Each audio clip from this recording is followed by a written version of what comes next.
From the Bob Mills Weather Center, meteorologist Andrew Adams. Yeah, if you were outside yesterday, it was a sweat fest. It was hot. We had enough heat, enough instability that we got some hail, some nice thunderstorms, some large hail at that. Some hailstones, tennis ball to baseball size, and some of these very large thunderstorms, massive updrafts. That made for a great view at sunset from Oklahoma City. We had Val and Jeremy out yesterday getting all sorts of video for us. There's a good example of those updrafts going up, and they actually cool. They create their own clouds. It's called Pileus clouds. That is like something that you actually get out of a volcanic eruption plenty of times, but just absolutely gorgeous. Some very, very strong winds there. Val captured this video ongoing in a stronger thunderstorm east of the Oklahoma Metro. We had some very destructive thunderstorms, and whenever you see hail hitting the ground like that, making splashes that big, you know that is something that can do some damage. Speaking of damage, their tree snapped over. So things have quieted down a lot since then, but as mentioned, a lot of hail. Here's one roughly half of the size of a dollar bill, very large hailstone from Henrietta. More hail out of Henrietta, plenty of baseballs to tennis balls right there from Tasha, and gorgeous, gorgeous storm structure out of Ada at the football stadium. Nice carved base there, and then a gorgeous updraft you can see just corkscrewing up and then fanning out once we get to our anvil. So that was really beautiful to look at, but unfortunately destructive thunderstorms, a lot of which were basically from Pottawatomie County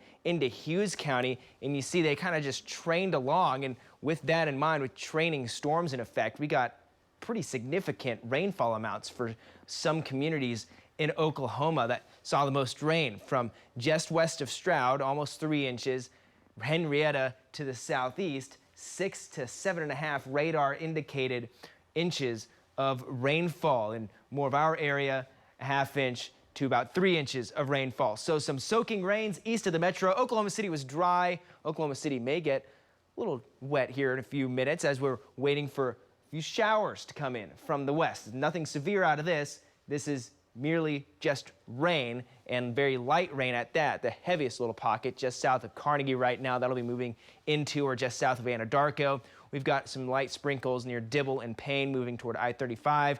That's what we got this morning. As we continue through the afternoon, we could see some additional showers work across basically anywhere from just south of I-40 as far south as, say, McLean and Garvin County north. About a 10% chance for some of these light showers through the afternoon. And then in the evening, better chance for thunderstorms comes into play in southern Oklahoma. This particular model says far southeastern Oklahoma, but that'll be something worth watching as we go through the next several hours. Clouds have started to lift here in Oklahoma City on our Regency Cam and our Lucky Star Sky Cam network earlier, about an hour and a half ago. These clouds were much lower. They are obscuring Devon Tower quite a lot. Now not as much.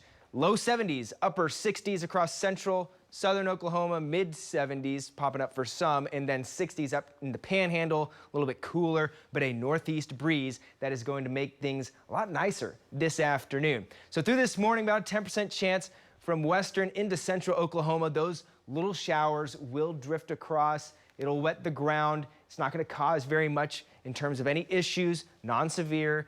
84 this afternoon, Oklahoma City, so cooler than yesterday. That's a plus, but still pretty hot down across the south, 90s. And where we have the heat, we're going to be able to build up more thunderstorms. So south central into far southeastern Oklahoma, 40 to 60 to 70% chance of scattered showers and storms, while the rest of us, mainly showers, and on the lower end, about a 10% chance. Some of those storms down to the southeast late this afternoon and this evening could become severe. It's a low chance, but they could. There's a little bit juice in the atmosphere still left over that didn't get washed out from yesterday.